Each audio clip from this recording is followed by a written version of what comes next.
మరి శిష్యులైనటువంటి మీరు ఆయన గొప్ప చేసినంత మాత్రాన ఎలాగవుతుంది అనే ఒక వారి మధ్యలో గొప్ప వివాదం ఉంది.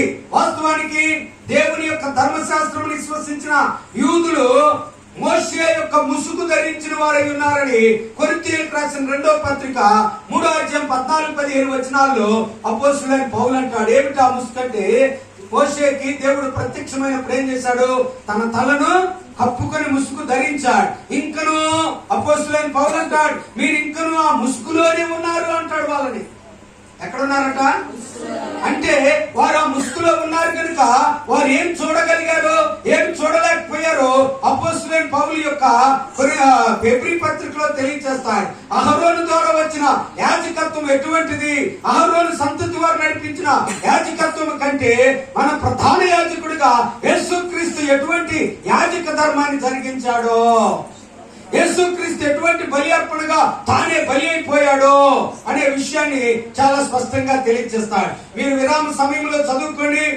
సంఖ్యాకాండం 18వ అధ్యాయంలోనూ సంఖ్యాకాండం 18:34లో కూడా మోషే ధర్మశాస్త్రమ గ్రంథంగా పిలువబడే సంఖ్యాకాండంలో రాయబడి ఉంటుంది. అహరోను యాజక ధర్మం జరిగించినప్పుడు అతడు పాపము లేనివాడే ఏం చేయాలి? ప్రత్యక్ష గుడారంలో ప్రవేశించాలి. ప్రత్యక్ష గుడారంలో ప్రవేశించడానికి అతడు పాపం లేనివాడై ఉండాలి. కానీ నిజానికి అహరోను జన్మతః పాపిగా ఉన్నాడు. జన్మతః ఏమై ఉన్నాడు? పాపిగా ఉన్నాడు. ఆయన సంతానం పాపములోనే ఉన్నది. కానీ ఛాయారూపముగా ఉన్న ఆ నిబంధనను తీసివేసి హెబ్రీ పత్రికలో అపోస్తలుడైన పౌలు అంటాడు 9వ అధ్యాయం 1వ వచనంలోనే మొదటి నిబంధనకైతే దేవా సేవా నియమములను ఈ లోక సంబంధమైన పరిశుద్ధ స్థలమును ఉండెను. ఎలాగనగా మొదట ఒక గుడారం ఏర్పరచబడినది, అందులో దీపస్తంభము కల్లయు దాని మీద ఉంచబడిన రొట్టెలను ఉండెను. దానికి పరిశుద్ధ స్థలం అని పేరు. ప్రియమైన దేవుని బిడ్డలారా, అక్కడ చాలా చక్కగా అపోస్తలుడైన పౌలు చక్కగా వివరిస్తున్నాడు. అదేంటంటే ఈ లోక సంబంధమైన సేవా పరిచర్య. ఏంటంటే అది ఈ లోక సంబంధమైంది. అహరోను నడిపించిన యాజక ధర్మము ఈ లోక సంబంధమైంది. కానీ కొరింథీయులకు రాసిన పత్రిక అపోస్తలుడైన పౌలు రాసిన కొరింథీ పత్రిక 1వ పత్రిక 15వ అధ్యాయంలో అంటాడు, మట్టి నుండి తీయబడిన వాడు ఎట్టివాడు, మట్టి నుండి తీయబడిన వారందరూ అట్టివారే అన్నాడు. అంటే ఎవరు మట్టి నుండి తీయబడింది? ఆదాము. ఆదాము ఎలాంటి వాడు? మట్టి నుండి తీయబడ్డాడు. కాబట్టి ఈ లోక సంబంధిగా అతడు శరీరమును బట్టి ఇహలోక సంబంధిగా ఉన్నాడు. కానీ పై నుండి తీయబడిన వాడిగా లేక ఆత్మ నుండి తీయబడిన వాడిగా యేసుక్రీస్తు కన్య గర్భమున ఆత్మ మూలముగా కలిగిన వాడై శరీరధారిగా ఈ లోకానికి వచ్చినప్పటికీ మొదటిది మట్టి, రెండోది ఆత్మ. కానీ ఏదెన్ తోటలో ఆదాము మొదట మట్టి, దేవుడు తరువాత ఆత్మనిచ్చాడు. కానీ యేసుక్రీస్తు ఆత్మ ద్వారానే గర్భము ధరించబడిన మరియ ద్వారా ఈ లోకములోనికి ఒక శరీరంగా మట్టి దేహం కలిగిన వాడిగా ఆకారమును బట్టి శరీరమును ధరించాడు.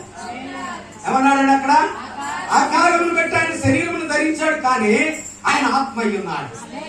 ఆత్మ కలిగిన వాడై ఉన్నాడు. ఆత్మ ద్వారా కలిగిన వాడు, ఆత్మ మూలముగా కలిగిన వాడు.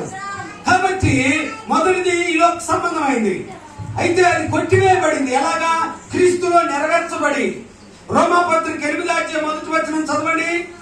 రోమాపత్రిక వాక్యం తీసి చదవాలి. కాబట్టి ఇప్పుడు క్రీస్తు యేసునందున్న వారై ఏ శిక్షా విధి లేదు. క్రీస్తు యేసునందు నియమమునిచ్చు, జీవమునిచ్చు ఆత్మ యొక్క నియమము పాప మరణముల నుండి నిన్ను విడిపించును. పాప మరణముల నియమము నుండి విడిపించగలిగిన వాడు 2000 సంవత్సరాల క్రితము. కారణం ఏంటంటే పూర్వం వాళ్ళు సేవా పరిచర్యలో కోడెలను వాడుకున్నారు, గొర్రెలను వాడుకున్నారు, మేకపోతులను వాడుకున్నారు, పౌరాలను వాడుకున్నారు, గువ్వలను వాడుకున్నారు. అనేక పర్యాయాలు ఇలాగో చేస్తూ వచ్చారు.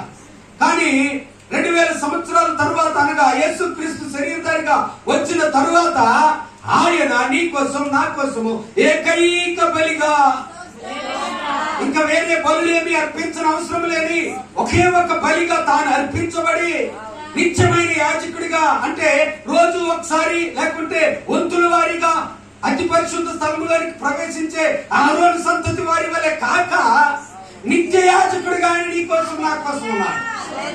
నిరంతర స్తోత్రార్హుడిగా ఉన్నాడు. ప్రజలందరి పాపముల నిమిత్తం ఒకేసారి బలైపోయిన వాడిగా ఉన్నాడు. ఆయన మాత్రమే మానవునికి రక్షణ కలగ చేయవాడిగా ఉన్నాడు. కాబట్టి రక్షింపబడిన వారి నిమిత్తము ఇహలోక సంబంధములో శరీరమును బట్టి మనము కొన్ని శ్రమలు, కొన్ని ఇబ్బందులు ఎదుర్కొన్నా పరిపూర్ణమైన రక్షణ ఆనందము మనకు పొందినట్లు రెండవ ప్రత్యక్షత కొరకు ఆయన కనిపెట్టుకుని రాబోతున్నాడు. ఈ